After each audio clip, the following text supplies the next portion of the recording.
What's going down, 49er faithful? I'm JD. This is Hawk Hater TV, and on Thursday, we have the 2020 NFL Draft kicking off, so you know I have a lot that I want to talk about. But if you're looking for a full mock draft where I break down what I think the 49ers are going to do with each of their 7 picks in this 2020 NFL Draft, let me stop you right there and direct you down below to the description box where you will find a link to the 49ers Brawl podcast, where each and every week, myself and my co-host Jacob break down all the news and notes surrounding your San Francisco 49ers. In our most recent episode, I gave you a full mock draft breaking down what I think the Niners should do with each and every selection that they have in this draft. So check it out. Now, as far as this video goes, I'm going to give you guys my thoughts on what the 49ers are going to do on Thursday in the first round, where they hold the 13th overall selection as well as the 31st overall pick in this draft. A lot's been talked about with what the 49ers are going to do, namely at 13. You've read all the rumors. You've seen all the reports, all the speculation that the 49ers could very well trade down from both of their first-round picks. Let me tell you what the 49ers need to do this Thursday. One name. I'm just going to give you one single name and tell you what the 49ers need to do with that 13th overall selection. I don't want to hear about Javon Kinlaw. I don't want to hear about Tristan Wirfs. I don't want to hear about Andrew Thomas. Give me Henry Ruggs, the speedster from Alabama, and here's why. If you think about it, Henry Ruggs complements what the San Francisco 49ers already have better than the other 2 top wide receivers in this class in Alabama's Jerry Jeudy and Oklahoma's CeeDee Lamb. Sure, those are talented players. Sure, Jerry Jeudy may very well be the prototypical Kyle Shanahan wide receiver. But we have a lot of those kinds of guys on the roster already. And CeeDee Lamb, yeah, he's talented, he's big, he's great after the catch. But a lot of what he did was due to the scheme. He didn't really have to do anything to get the ball. He's great with the ball in his hands. He's great after the catch, but no thanks. We all know that Kyle Shanahan covets having that speed element on his offense. And with Marquise Goodwin injured last year, we were sorely lacking in that department. They're looking to trade Marquise Goodwin. They're open about it. They're adamant on trading Marquise Goodwin sometime around the draft, or potentially cutting him post-June 1st and saving on some cap space.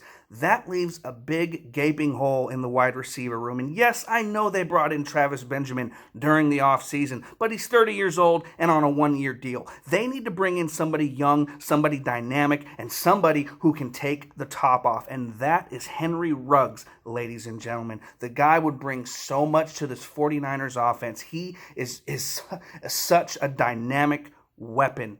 You can do so many different things with him, from jet sweeps and whatever, screens, deep balls, whatever you want to do. The guy is tough as nails for his size. The guy can get downfield. He is everything that the 49ers are lacking in the wide receiver room. So with the 13th overall pick in the 2020 NFL Draft, I want to see the San Francisco 49ers select Henry Ruggs out of Alabama.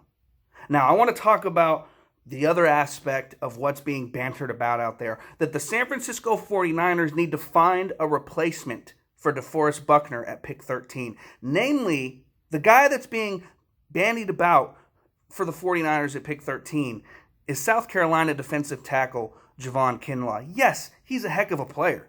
Don't get me wrong. He would be a great fit to this team. But let me tell you why that's not going to happen. The 49ers traded DeForest Buckner to the Indianapolis Colts, yes, because they needed some cap relief. Yes, because they can't pay everybody big bucks on this team, and namely on that defensive line. But they won't trade a guy like DeForest Buckner if they don't think they already have his replacement in-house. Let me explain.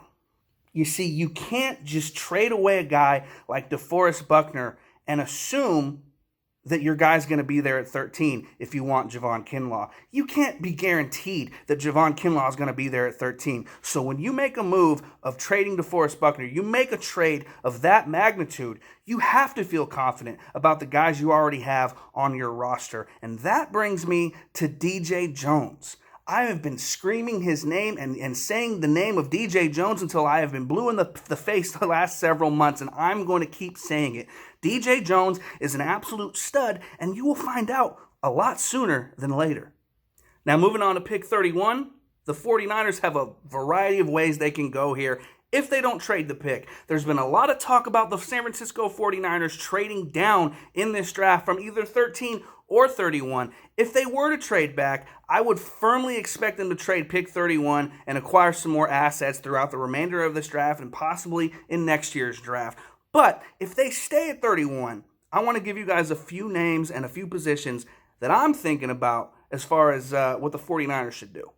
Along the offensive line, the 49ers could grab a guy like Cesar Ruiz out of Michigan, who can play center or guard. If they want to go offensive tackle and potentially find the heir apparent to Joe Staley, who may or may not be back this season, even though they do expect him back, they could go with a guy like Ezra Cleveland, who's been getting a lot of hype leading up to this NFL draft. But I think they could potentially go the route of cornerback if they pick defensively here. And there's a few names that I'm interested in, namely Trevon Diggs out of Alabama, A.J. Terrell out of Clemson, and potentially Cameron Dantzler out of Mississippi State. Now, I know that Terrell and Dantzler are guys that might possibly, go on day 2 in the second round, or should go in the second round, rather. But picking at 31, you're more apt than not to possibly take a guy that has a second round grade just because you're there at 31. It's almost a second round pick anyway, and you don't have another pick until the 5th round if you're the 49ers. So if they take a slight reach there at the cornerback spot, I won't be mad at it. I could see them going after a corner. I would be happy with it. But let me throw you one little curveball with what the 49ers could do with the 31st overall pick in this draft. What if, and hear me out, what if the San Francisco 49ers just decide, hey, screw it. We're going to load up the offense. We're going to surround Jimmy G with as many weapons as possible. They could draft a guy like tight end Chase Claypool out of Notre Dame. They could go after a running back. A guy like DeAndre Swift out of Georgia would be absolutely electric in a Kyle Shanahan offense. Perhaps Jonathan Taylor out of Wisconsin. Who knows?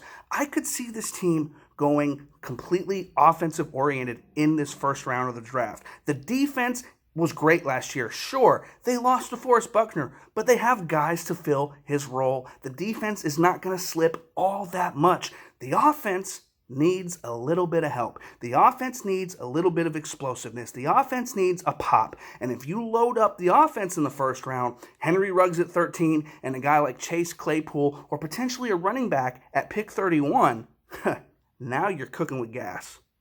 And I know the 49ers currently have 4 running backs on their roster: Matt Breida, Jerick McKinnon, Tevin Coleman, Raheem Mostert. I get it. But all those guys are not going to be on this team that much longer. Their contracts are very, very short. And the names of Tevin Coleman and Matt Breida have been floated about in trade talks leading up into this draft. So don't be surprised if one, if not both, of those guys are traded come this weekend. So the Niners could very well take a running back. I know that the Kyle Shanahan strategy is not to take a running back early, but those are just a couple guys that really just get me excited, and I think that they would provide some much-needed explosiveness on this team.